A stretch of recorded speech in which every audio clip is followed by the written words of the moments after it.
and welcome to another Healthy Bite. My name is Dr. Ron Ehrlich.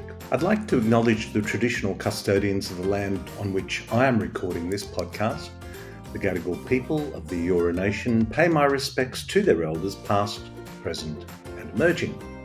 Well, this week's episode was a little bit unusual because as many of my regular listeners would know, I have the honour of being on the editorial board of the Orthomolecular News Service. Now, the Orthomolecular News Service is an incredible resource which I would encourage you to explore, because when you hear people, so-called experts, perhaps even your own doctor, say there's no evidence to support nutritional medicine or the use of supplements, what they really should be saying is they haven't read it, because there is so much research. And let's be honest, evidence-based medicine, as we've covered in a few recent podcasts, is not everything it's cracked up to be. So look, all evidence is flawed. There are limitations. However, the logic behind nutritional medicine, and particularly orthomolecular medicine, which is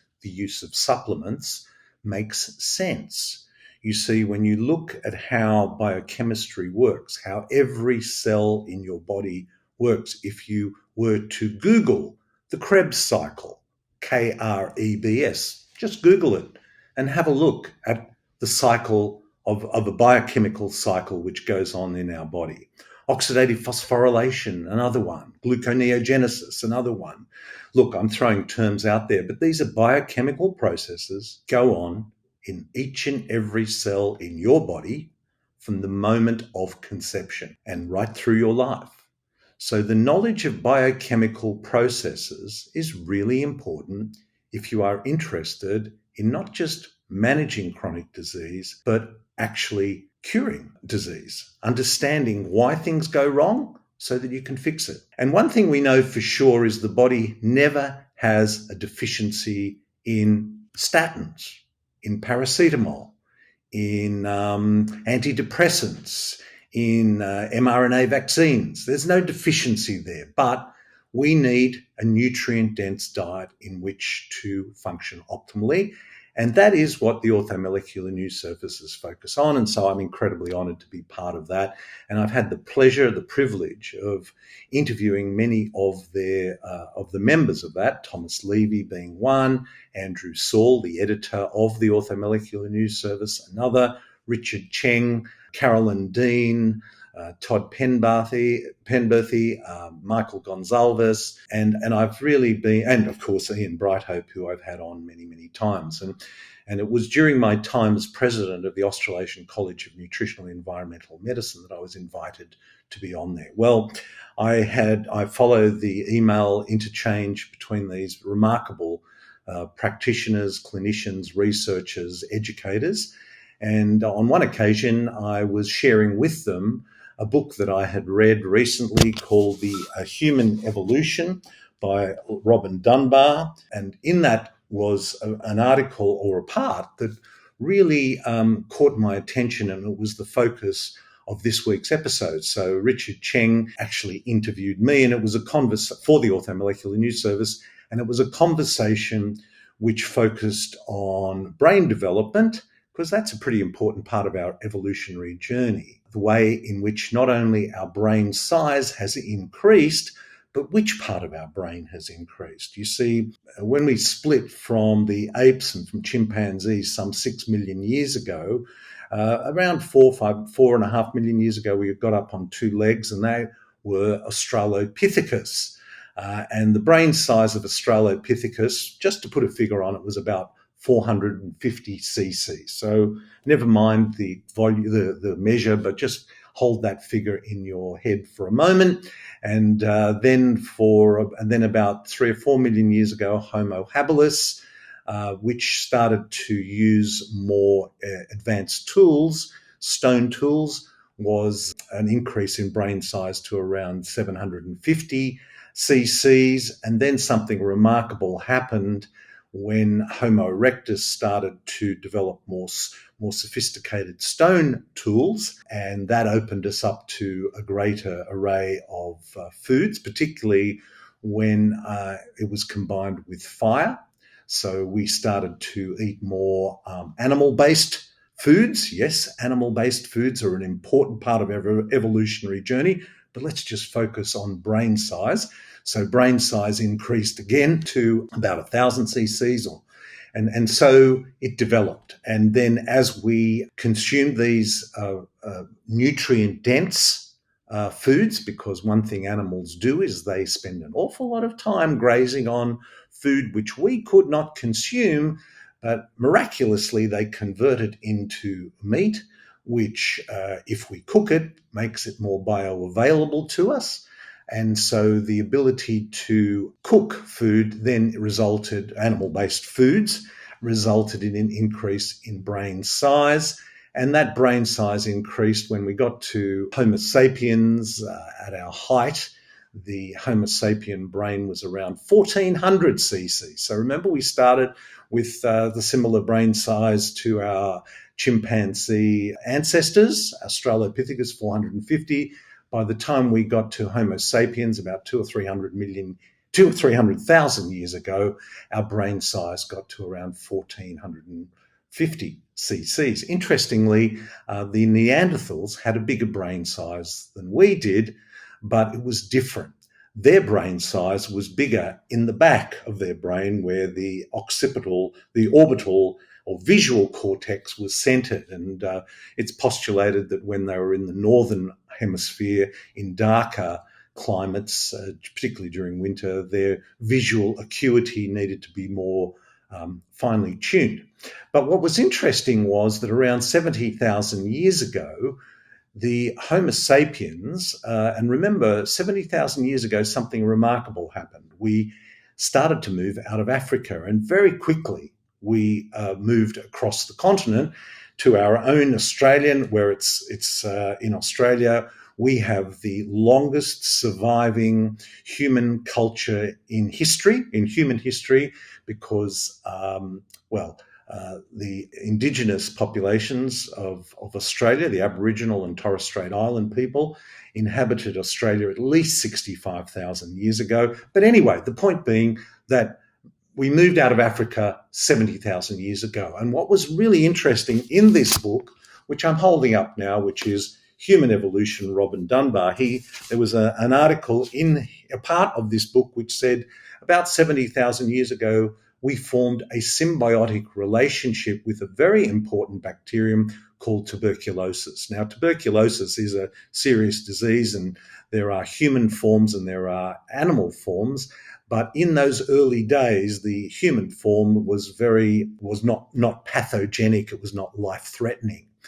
That changed when we moved into the Neolithic times, when we started to form tighter-knit communities, lived in closer proximity to people and animals, when we started to see animal form of tuberculosis. And that's where it was, and it is a serious health condition. But back 70,000 years ago, we had, like we do with millions and trillions of other microbes, we began a symbiotic relationship with the tuberculosis bacteria. Now, why is that significant? Because the tuberculosis bacteria produced vitamin B3, niacin, and so this was a really important nutrient because it has such a significant impact on brain development. Now, I said that the Neanderthals had a bigger brain than we did. I think it was 1,500 or 1,600 cc's. At our height as Homo sapiens, we had a brain size of 1,450 cc's. But importantly, we developed a prefrontal cortex, which had all sorts of implications about how we interacted with each other, how cooperative we were as a species, our ability to form bigger groups and be more cooperative and co-regulate. And we're going to be doing lots of episodes coming up, some interesting episodes coming up about the importance of that. But what struck me about this one page in this book was when he said, Robin Dunbar pointed out, our symbiotic relationship with tuberculosis bacterium, which produced B3, and that was prompting the discussion in this week's podcast with Dr. Richard Cheng. And what was so nice about it is, and Richard has been on the podcast before talking about group-protected immunity early on in COVID and the use of vitamin C and vitamin D and zinc and magnesium. This was something that we put out there courtesy of the Orthomolecular News Service, but I shared with you all very early on. I mean, February 2020, that message went out to all my regular listeners and followers on Instagram and all the other platforms, and that was that if you took vitamin D, zinc, and magnesium and vitamin D, your chance of having the complications of or dying from COVID were significantly reduced. And I've been interested in nutritional and environmental medicine for over 35 or 40 years, but I'm now part of the Orthomolecular News Service, which we will have links to in this podcast in the show notes. But it's a service that I think you should and could look at the archives. And so this led to a conversation which was on the Orthomolecular News Service, but I rather cheekily thought, wow, it was such a great conversation with Richard that I would appropriate it and include it in my Unstress, which is this week's episode. So there was a lot of territory covered. It raised a lot of issues. It reminded me of why our brains are bigger than our ancestors, and that is because of our relationship with animal-based products and the fact that we are able to cook them and make them more bioavailable, which puts our whole vegan, plant-based movement globally, which is going on, into an interesting question. And I've dealt with this issue before about the ethics of it and the health benefits of it, and I have, I've dealt with that before, and I agree totally with the ethics of what vegans are concerned about.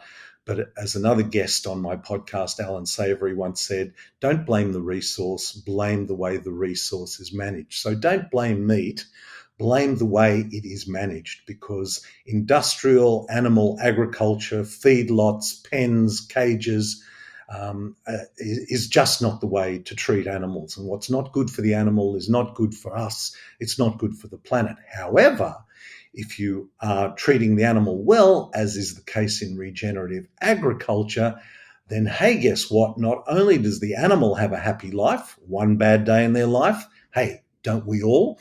I think it's called death, but not only do we have a healthier animal, we have a healthier product coming from that animal. And not only that, but regenerative refers to the fact that soil,